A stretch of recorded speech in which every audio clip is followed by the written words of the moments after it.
مسلسلنا بيبدأ بموت البطل تشينج دالي، فالكل خاف وجري بعيد عنه. سمع تشينج حد بيقول انه لاعب وجري تحميل اللعبة، ولقى نفسه في عالم تاني استغرب فيه من شكله وادواته. الوقاية اللي لابسها ظهرت له بنت جميلة قالت له ان اكتمل تحميل اللعبة ورحبت بيه، ودي كانت جنية نظام اللعبة. فهمته ازاي يكسب فلوس كتيرة ومكان اللعبة اللي هيبقى في العاصمة والناس هناك بتطلع على الجبل علشان يبنوا القرى، ويبقى هو قائد قرية العلجوم ويحارب بيها علشان يحقق العدل. برضه تشينج ما كانش مستوعب يعني ايه موجود في لعبة. قالت له البنت ان اول مهمة ليه هي ان يخلي ليه اصدقاء في القرية، حذرت انه لو خسر في اللعبة وقتها هتقتله، فقال عليها انها شريرة وطلب منها تسيبه يخرج من اللعبة. تحولت لعملاقة وصعقته، ففاق لقى نفسه في عالم اللعبة واهل قريته بيسرقوه، واول ما لقوه فاق خافوا وسابوا كل حاجه وطلعوا يجروا. لا المستشار شو جه مسكه من دراعه وكان فرحان انه بخير. قال له انه عمل من نفسه اضحوكه لما نزل من على الجبل وفضل في غيبوبه شهر كامل. وفضل تشينج يقنع المستشار انه يخليه يكمل المهمه، وطلع انه في اللعبه تاني لان ظهر له في التعليمات انه لو كمل المهمه هيبقى ليه مكافاه ماليه. وجاب بنت المستشار لينج اير ومعاها سلاح. مسكوا تشينج واستخدموا. لاحظ المستشار ان تشينج بقى اقوى بكتير ووافق يخليه يكمل مهمته. راحوا يراقبوا الطريق فلاقوا لين ملك مدينه كاج ومعدي مع رجالته، فوقفوا قدامه ورفع تشينج فاسه وقال لهم انه جاي قاتل. دار المستشار على كلامه بسرعه ورجع السلاح بعيد، قال لهم انهم جايين يقطعوا حطب وهيمشوا على طول. وكان ماشي فعلا بس تشينج وقفه. وجه الكلام للين وجنوده وقال لهم انه النهارده هيضرب الاغنياء وياخد فلوسهم ويساعد بيها الفقراء. طلب الملك من الجنود انهم يهجموا عليه، وبحركه واحده من تشينج بسلاحه كان قضى عليهم كلهم. بعت له الملك عدد تاني من الجنود وقال له انه معاه عشرات من الجنود وهيبقى سهل عليهم انهم يقضوا عليه، وامر الجنود بالهجوم عليه. برضه بمجرد ما شاور بالسلاح كلهم وقعوا في الارض. مبقاش فاضل غير الملك والوزير وكم جندي بس معاه لسه هيستخدم سلاحه ضدهم. جاله انذار من اللعبه ان قوه السلاح خلصت. تراجع، وكان الوزير بعد ما عرف قوته وطلع كيس فلوس اداهوله، قال له ان طالما نيته خير فما فيش مانع انه يساعده. واخد تشينج الفلوس وطلع يجري بسرعه لانه عارف انهم هيغدروا بيه.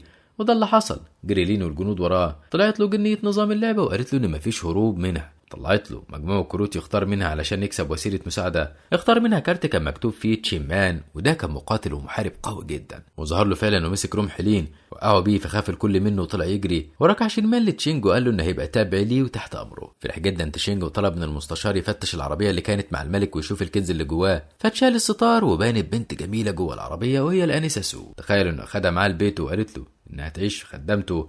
جت جنية النظام وضربته على وشه وفوقته وقالت له انه علشان يفوز بلقب البنت الجميلة سو ويفوز في المهمة في نفس الوقت لازم يخلي مؤشر الاعجاب بيه عند سو يوصل ل 30. وقال ان 30 ده رقم كبير، فقالت له ان هي دي المهمة. دخلت لينجير وهي خايفة جدا وقالت له ان سو صممت تنزل الجبل. طلب منها تهدى وهو يقنعها لانها لو نزلت الجبل دلوقتي الحرامية هيخطفوها. راح لها الأوضة اللي فيها، وبمجرد ما فتح الباب ظهر مؤشر الاعجاب جنبها، ومن غير ما يفتح بقه بقى المؤشر عمال يقل لحد ما وصل لسالب 45، وهي تقول عليه انه مجرم وحرامي. وفي كلمة عن حب الخير والكرامة. لها مرة واحدة حطت السكين على رقبته فخاف وسابها وخرج. لقى المستشار شو مستنيه بره الأوضة وسمع كل حاجة. قال له إن عنده طريقة ممكن تساعده، وعمل نفسه حرامي دخل لسوء علشان يهجم عليها. فدخل شيمان ضربه. كان تشينج داخل بعده بس هي كشفت الحيلة ومؤشر الإعجاب قل أكتر وبقى سالب 50. وقفت سو في الشباك تفكر فين بلد العلجوم، ورجع لها بفكرة من أفكار المستشار وهي إن يقول شعر. صحيح قفلت الشباك وسابته ودخلت، بس لما فكرت في الشعر اللي قاله قالت إنه شخص سيء بس بيكتب شعر حلو. ورقم الإعجاب اللي كان بالسالب قل شوية وبقى سالب 25. تاني يوم صحت تشينج من النوم مفزوع على صوت صراخ المستشار شو وهو جايله بأخبار سيئة وهي إن الجيش جاي يهجم عليهم. أخدوا هو وتشيمان وراحوا وقفوا عند الجبل علشان يعرفوا عدد الأعداء.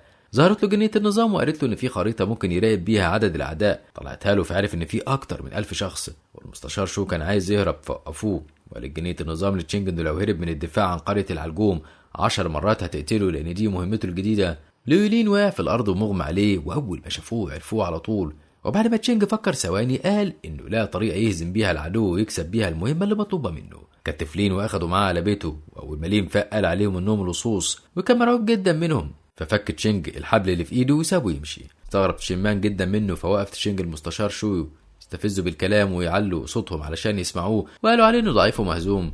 رجع لهم تاني وطلب انه يتحدى تشيمان اللي هزمه قبل كده. فضربوا تشيمان وفضلوا على الحال ده مرات كتيره جدا، في كل مره يستفزوه ويقولوا عليه جبان وضعيف. فيرجع لهم ويتحدى تشيمان وبرضه يخسر. جيش العدو كان قرب خالص من القريه، وجاله امر من حاكم المدينه بالتراجع عن الهجوم والرجوع للمدينه بسرعه جدا. استغرب قائد الجيش حتى ان مستشار الحاكم في مدينة بلاك روك راح سأل الحاكم عن السبب اللي خلاه يستدعي اكتر من 1000 جندي من النخبة كان بعتهم بنفسه علشان يقضوا على قطاع الطرق. فرد عليه الحاكم ان ده اكيد بسبب حالة طارئة. سألوا المستشار ايه هي، فقال له الحاكم ان كل اللوردات في المدينة القريبة خلال ايام قليلة هيعمل معاهم اجتماع، وده هيكون فيه آلاف من الاشخاص، علشان كده بعد جاب جنود النخبة بسرعة علشان يأمنوه. قالوا المستشار ان قطاع الطرق في قرية العلجون بالذات كتير جدا، والمرة دي قاصدين انهم يهينوا مدينة بلاك روك. هدى الحاكم وقال له انه هيبعت 100 جندي تاني من النخبة، ولما الرقم ما عجبش المستشار زود الحاكم العدد لحد ما وصل ل 200 جندي، طلب منه يخرج لانه مش فاضيله. وبنرجع تاني للين اللي كان حرمي نفسه من فوق الجبل بعد ما حس بالذل والاهانة من اللي حصل. لحقوا تشينج ومسكه وقال له انه خسر لان عقله مشتت بحاجات كتيرة، ولو عايز يتخلص من كل ده يبقى لازم ينضم لقرية العلجوم. ومديله ايده وقال له انه هيعلمه من الصفر. مسك لين ايده ووافق على الاتفاق ده، وظهرت جنية النظام لتشينج وقالت له انه ذكي وبيستغل الثغرات، زي انه خلى لين يهاجمهم 10 مرات وكسبوه في القتال، وبكده يبقى دافع عن القرية 10 مرات ونجح في مهمته، وعرفته مكان المكافأة والكنز. بعد شمان وشو دوروا على الكنز لمدة يومين كاملين وبرضه محدش لقى حاجة. ظهرت له جنية نظام اللعبة وسألها عن الكنز، قالت له ان كنز غامض ومش هيلاقيه بسهولة، انها جايه له لان في مهمة جديدة وهي مقاومة الغزو العنيف لمدينة بلاك روك اللي هيتم بعد يوم.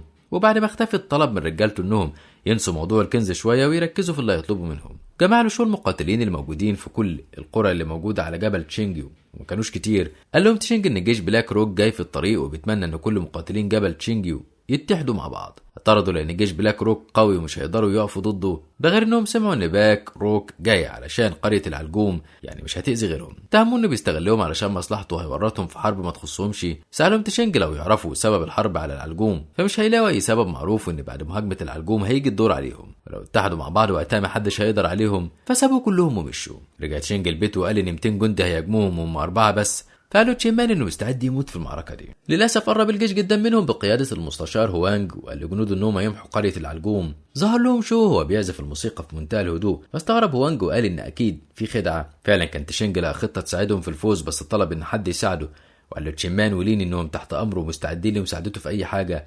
اما شو فسكت وبعد، وقال له انه مش شاطر غير في العزف والرسم. بعته يعزف وهو مرعوب لان تشينج كربته بسلسله حديد علشان ما يهربش.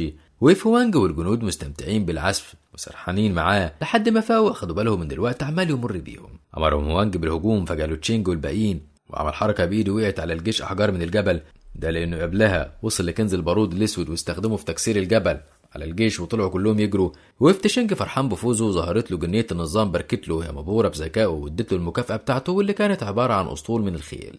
استغرب انها مدياله كل ده وهم 4 اشخاص بس، واخد المكافاه واصحابه ورجعوا على القريه. كان هناك رئيس قرية تانية السيد جاو من قرى الجبل براقب تشينج، وعرف انه هزم الجيش لوحده. قال انهم لو سابوه مع الوقت هيبقى قوى وهيبقى تهديد كبير عليهم، علشان كده لازم يقضوا عليه. هجم عليه اول ما رجع هو 2 من رجالته، واول ما دخل لقى كل مقاتلين القرى التانية قاعدين وبيحتفلوا مع تشينج، واخدوا تشينج من ايده ورحب بيه ودخلوا وقعدوا معاهم. وكان عامل مزاد بيبيع فيه الخيل الكتير اللي بقت معاه.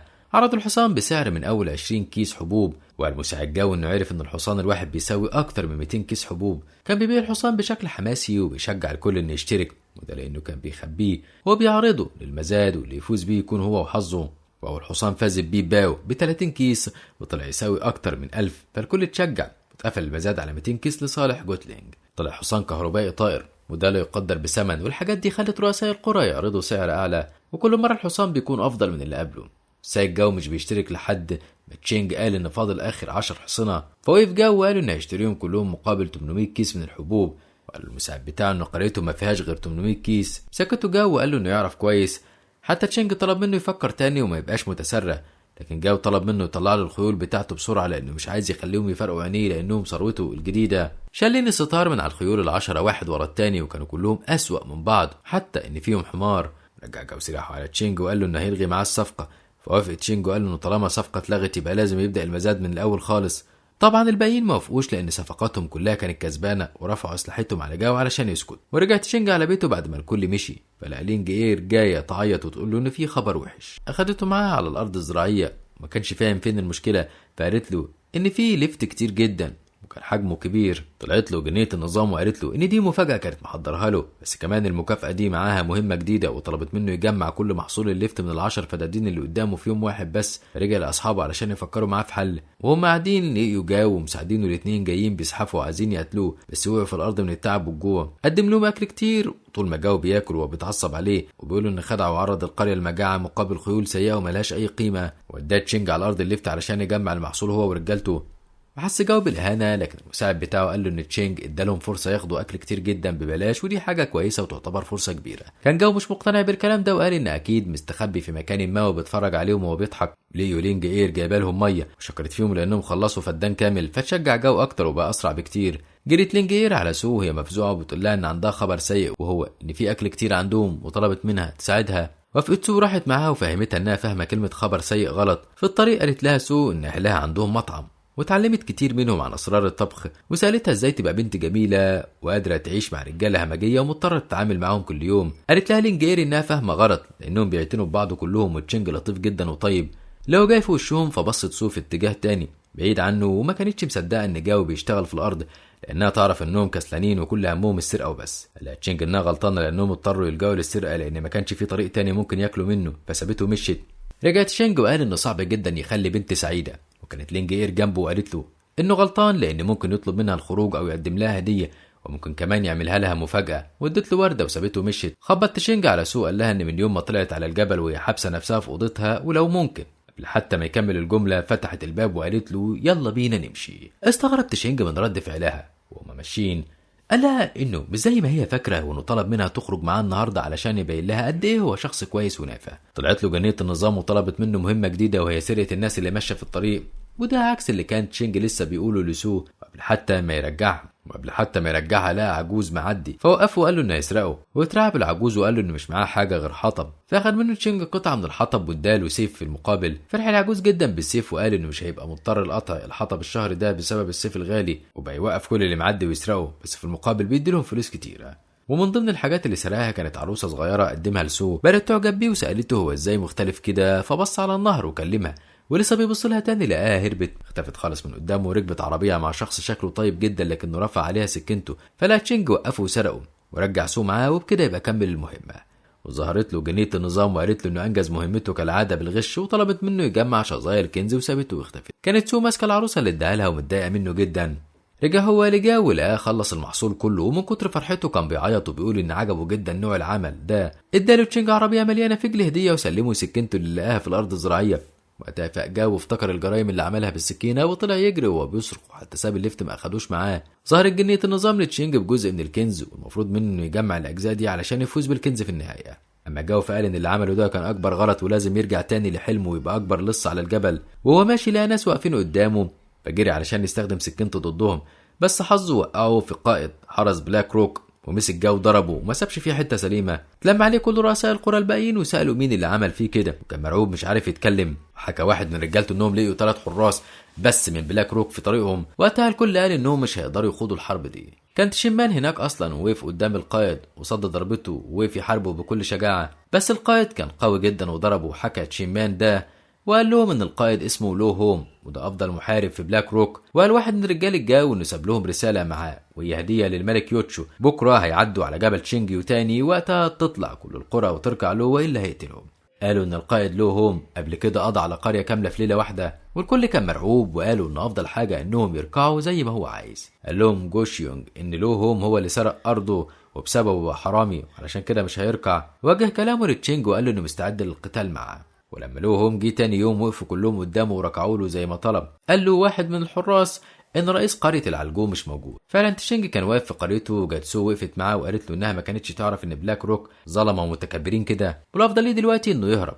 فبص لها وقال لها بعد ما يهرب هل هيفضل هربان طول العمر؟ وهو ماشي داس على حاجه في الارض، فطلب من تشيمان انه يحفر ويخرجها، وقف مع لين يتفرج عليه. فقالوا لين انهم لو ما هربوش دلوقتي فمش هيبقى في فرصه تانية قدامهم. نادى عليهم تشيمان وقال لهم ان في حاجه غريبه. ظهر لتشينج تعليمات بتقول له ان ممكن يكون ده شريان الحياه للقريه ومش لازم يكشفوه لحد. كان القائد لو هوم وصل لباب القريه وطلب من تشينج انه يخرج له. فعلا خرج تشينج وقال له هوم انه لازم يركع له، فتعصب له هوم ولسه هيعلن عليه الحرب، لقى تشينج طلع سلاح قوي جدا وقال له ان النهارده هتحقق العداله. حط تشين سهم عملاق في السلاح وضربه فقضى على كل الجنود وعلوهم في الارض وهو مجروح، وقرب منه تشينج وطلب منه يركع له وبعت معاه رساله للملك بيسخر فيها منه. واتجمع كل رؤساء القرى عند تشينج واحتفلوا مع بعض بالانتصار اللي حصل. قال لهم جو انهم بقوا عيله واحده خلاص، فردوا عليه ان كل اللي حصل لهم ده من تحت راسه هو. قال لهم تشينج ان جاو عنده حق وانهم بقوا واحد، وعلشان كده قرر انه يعمل تحالف ويبقوا ايد واحده في كل حاجه. وما بيحتفلوا سكتهم جوتشينو وقال لهم ان رئيسهم كلهم، وطلع بيهزر والكل ضحك. كانت سو معاهم وحست انها مش مرتاحه فخرجت وقفت لوحدها بعيد عنهم. واول ما تشينج شافها خرج وراها وقال لها ان واضح جدا انها بتحب تبقى لوحدها، وطلب منها لما تحس انها زهقانه تبقى تقول له علشان ياخدها معاه في رحله، فوافقت وترجته كمان ان ياخدها معاه. قال لها انهم مختلفين عن بعض جدا لانها واحده غنيه ومكانتها كبيره وهو فقير، علشان كده هيسيبها تمشي وترجع لاهلها لان هما الاتنين مالهمش اي فرصه مع بعض. ودخل يرتاح بحجه انه تعبان. تاني يوم من بدري حضرت سو حاجتها، فلحقتها لينج اير قبل ما تمشي وترجتها انها ما تسيبهوش. شكرتها سو وسلمت عليها وركبت العربيه. كان تشينج قاعد حزين وافتكر انه في الوقت اللي كان بيتكلم فيه مع سو بيحكي لها عن الرحله ظهرت له جنيه النظام وقالت له ان المهام هتبقى اصعب بكتير ومعظم الاوقات هيبقى بين الحياه والموت، وده ممكن يعرض سو هي كمان للخطر، علشان كده لازم يخلي باله كويس. قرر تشينج انه يبعدها عنه فورا علشان يحافظ على حياتها. مشيت سو ودعها الكل بالدموع وهي كانت ماسكه العروسه الصغيره وبصلها وهي حزينه. مع الوقت طور تشينج شكل البيت اللي عايش فيه وخلاه محصن بشكل اكبر، وكان لين حريص على تدريبه مع تشين مان وده طور من مهاراته فعلا. شكروا لين هو وتشينج وقالوا انه بفضل قريه العلجوم حاجات كتيره اتغيرت، واهمها ان القرى في جبل تشينجيو بقت بتاكل كويس جدا.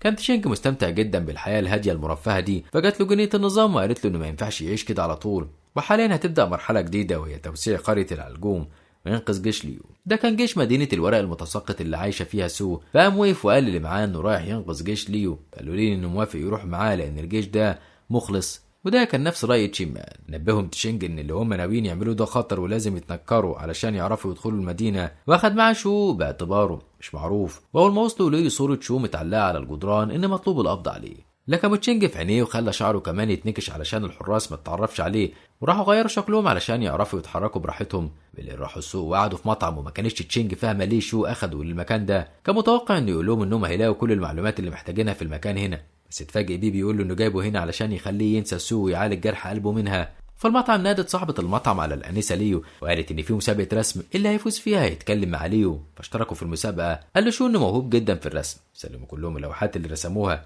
أما تشينج فسلم اللوحة بتاعته وهي متطبقة. الكل قال إنه أكيد قدم رشوة، وفعلا هو اللي كسب وكان راسم عالم العلجوم. لما طلع للسيدة ليو وقال لها إنه ملك العلجوم وإنه جاي علشان ينقذ الناس، ما كانتش فاهمة هو يقصد إيه. فقال لها إن مجموعة من الأشخاص المخلصين في مدينة الورقة المتساقطة اجبروا على الانضمام للعبيد على ايد الخونة، وهو جاي علشان ينقذهم ويخلصهم من الحالة الصعبة اللي هم فيها. فرحت انه ممكن ينقذ قبيلتها وقالت له انه لو قدر فعلا يعمل ده هتبقى خدمته طول العمر. كان شو قاعد قدام الرسمة بتاعته هيتجنن ويعرف ازاي رسمته ما فازتش. فجت المسؤولة وقالت له انه يقدر يطلع يتكلم مع السيدة ليه. ففرح جدا وكانت سعادته ما تقدرش. لكن لما طلع اتفاجئ ان تشينج مستنيه فوق علشان يسمع معاه المعلومات.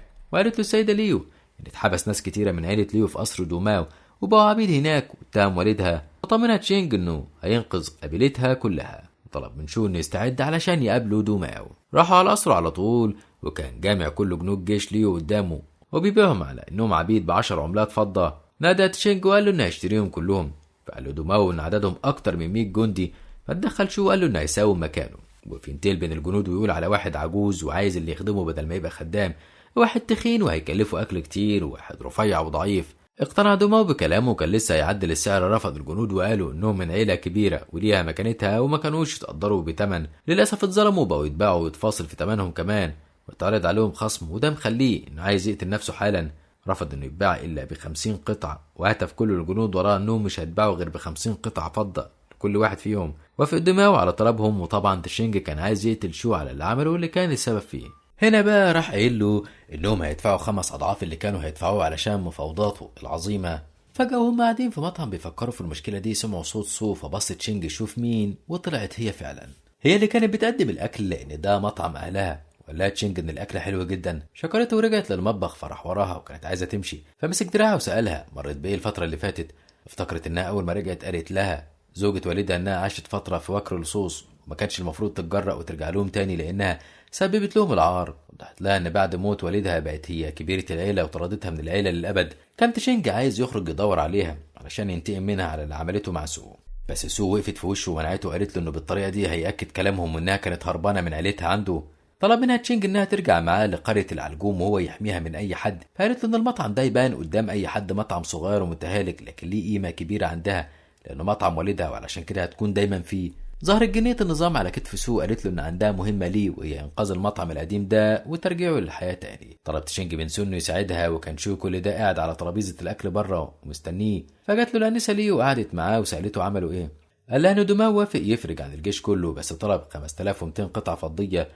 شكرت ليو على كل حاجة عملها، وخرج تشينج فشكرته هو كمان، وفهمت سو الموضوع غلط. ضربت تشينج بالقلم وسابته وقعدت بعيد عنه. فدخل هو المطبخ وما خرجش منه الوقت طويل جدا. راح شو وراها وفهمها الحقيقة. تشينج جالهم بطبق عمله بنفسه وقال انه لقى الطريقة اللي هترجع المطعم تاني للحياة، وعملوا افتتاح جديد للمطعم.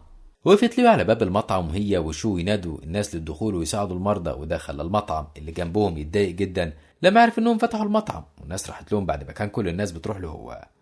خرج يبص عليهم فلقاهم عاملين مسابقات استعراضات جوه المطعم وبيحتفلوا بالناس، والكل بيقول ان الاكل طعمه حلو جدا. واول ما تشينج شافه عرف انه صاحب مطعم جيانجي، وقال له انه ما كانش متوقع زيارته ليه.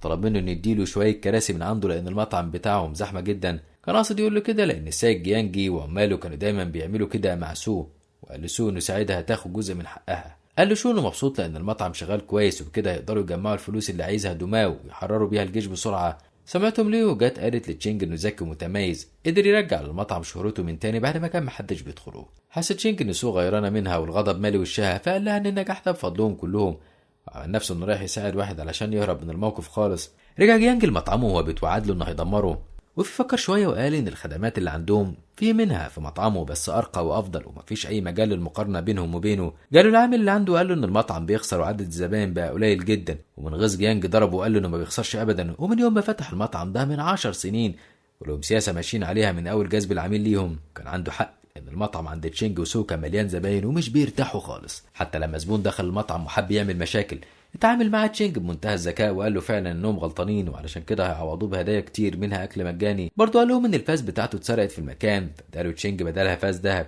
ولسه هيبتكر مشكله جديده. قدموا شوربه وعلاج لامراض عنده فسكت خالص وبقى صديقهم كمان، ومع ان جيانج هو اللي بعته. بس بعد اللي عملوه معاه بص لجيانجي وقال ان لو اي حد ضايقهم في المكان كله فهو اللي هيقف في وشه ويعلمه الادب. طبعا جيانج كان هيموت من الغيظ وبتوعد تشينج انه لازم يدمره. بعت الخادم بتاعه لمطبخهم علشان يحط ماده مخدره في الاكل بتاعه. شافوا تشينج واخده على جنبه وقال له ان مفيش حد فيهم ما غلطش وهو صغير، وكويس ان هو اللي شافه علشان يساعده في تصحيح غلطاته، وان هيبقى اكبر داعم ليه وهيساعده بكل اللي يقدر عليه وزياده كمان. ولما رجع العامل لجيانج سأله جيانج عمل ايه، فتعصب عليه العامل وقال له انه شرير وكان هيخليه يعمل جريمه. وراح تشينج وقف معاه وفضل العامل يعيط ويشتكي له من معامله جيانج اللي كلها اهانه وضرب، وكان عايز يهجم عليه ويضربه لولا ان تشينج مسكه.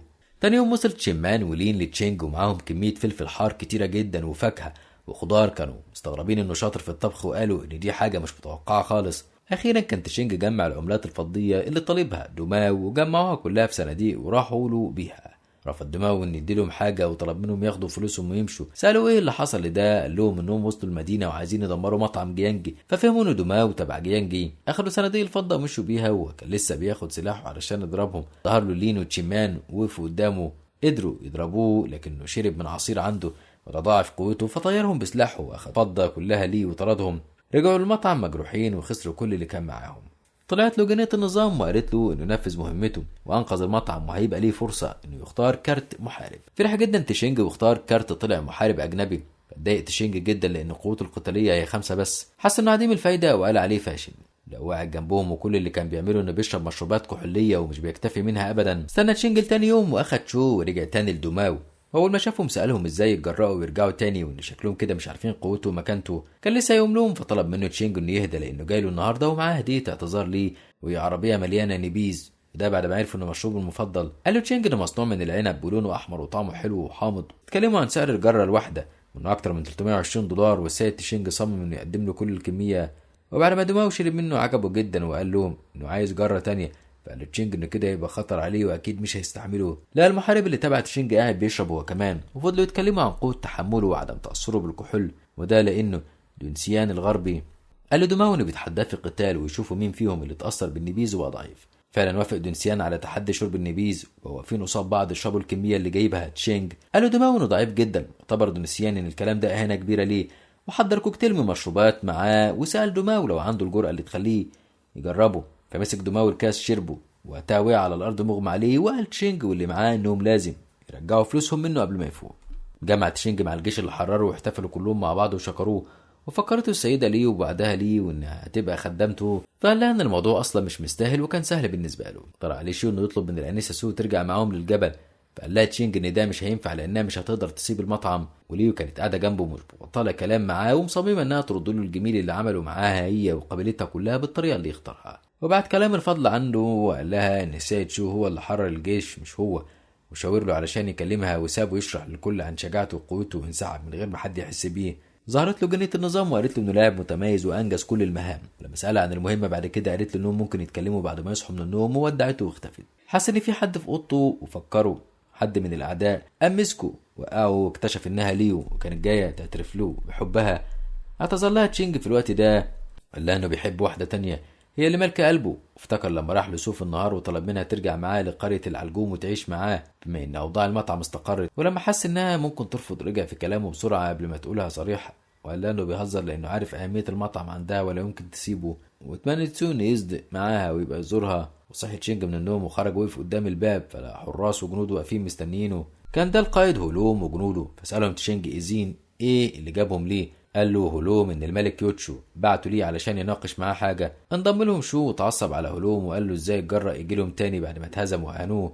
بص هولوم على تشينج وقال ان الملك عايز يعمل معاهم تحالف، ولان كان في تحالف بين القرى فكان لازم تشينج يعمل اجتماع مع كل الرؤساء ويشوف رايهم. كان في منهم شايف ان التحالف ده علشان بلاك روك تسهل العلاقات، وفي اللي شايف ان بلاك روك عايزه تستغلهم. ومع الاختلاف في الاراء ظهرت المشاكل واتخانقوا مع بعض. في مدينة بلاك روك راح الجنرال هوانج للملك يوتشو وسأله ايه سبب التحالف اللي ملوش لازمة ده غير انه يخليهم مضحوكة قدام العالم. قال له الملك ان تفكيره كله منحصر في انه قائد عسكري، لكن لو فكر في ان التحالف ده يخلي القرى يدافعوا عنهم في الحرب ضد رونج من غير ما يكلفهم اي حاجة. ودخل ابن الامير ولي العهد وكان متعصب علشان عرف ان والده عايز يقابل تشينج ويتعلم منه، وهو رافض انه يحط حرامي جبل في مكانه افضل. سألوا الملك هل لو اداله ناس قليلة هيقدر يواجه بيهم 200 جندي من النخبة، أو هيقدر يهزم لوهوم أقوى محارب في بلاك روك. كان تشينج واقف سرحان وبينادي على جنية النظام علشان تساعده بمهمة جديدة، بس لينج اير هي اللي جات له وسألته سرحان في ايه. سألها لو سعيدة في العيشة معاهم، وكان ردها عليه انها سعيدة جدا لانها بتاكل كويس وبتلبس كويس، ده غير ان الكل بيحبها وبيتعاملوا معاها على انهم عيلة واحدة كبيرة. سألها لو في حد عايز يدمر اللعبة دي ممكن تعمل فيه ايه. قالت انها ممكن تموته، فهزر معاها وطلب منها تنزل تحضر الغداء. افتكر لما لوهوم نصحوا بانه لازم يوافق على التحالف لانه مش قد قوة بلاك روك، حتى لو قدر يحمي نفسه فاكيد مش هيقدر يحمي كل اللي حواليه حتى لو معاه عصاية سحرية، وفي آلاف الجنود ممكن تدخل قريته في لمح البصر. ولما تشينج سأله إن كان بيهدده قال له هم إنه ما يقصدش جنود البلاك روك، ده الورقة بعتها معاه الملك مكتوب فيها السحب الداكنة. قال تشينج إنه مش هيخلي ده يحصل أبدا، وطبعا ده لأنه عارف إن السحب الداكنة دي جيش كبير جدا. بس تشينج بيشرح له إنه ما عملش أي حاجة، رفض إنه يسمع له وأمر الجنود بالهجوم عليه وقتله. فجري تشينج واللي معاه بسرعة وبعدوا عن الجنود. كان بيسأل السيد شو عن الطريق اللي المفروض يمشوا فيه علشان يختار الطريق المعاكس. عمل كده مرتين، وفي المرة الثالثة رفض شو انه يقول له رأيه لحد ما تشينج قال له انه كان غلطان ومش هيعمل كده تاني، واكد له انه هيعمل اختياره ويمشي في نفس الطريق اللي هيقول له عليه وهيسمع كلامه في كل حاجة، وشو يحسب قياسات ويجمع افكار ويختار الطريق. قرر تشينج انه يختار عكسه، بس شو رفض يمشي معاه وقال له انه هيثبت له انه اختار صح. بس بمجرد ما مشي خطوتين انهارت الارض تحته ووقع، فجريوا عليه ونزلوا وراه. قال تشيمان ان التحالف كان مجرد خدعه علشان يقتلوه بيها. قال تشينج انه غلطان لان اللي قتل ولي العهد هو شخص مش عايز التحالف يتم.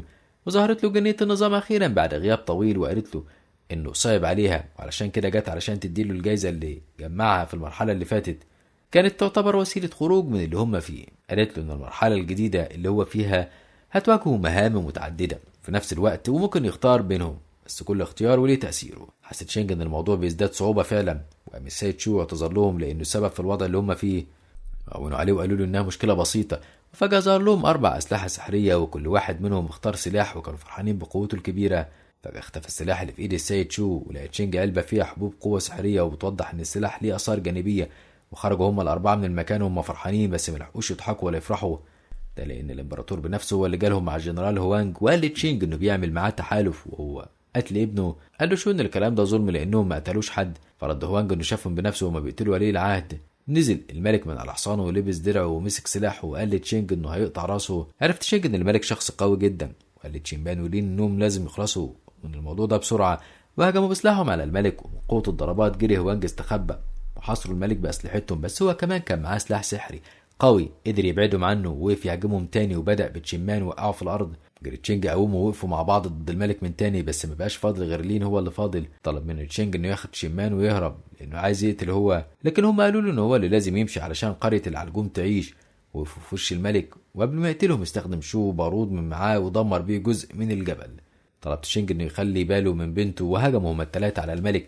وجريتشينج هرب وهو بيفتكرهم واحد ورا التاني. اتكعبل وقع على الارض ووقع منه علبة الحبوب، فمسكها وهو بيقول انه تخلى عن اخواته.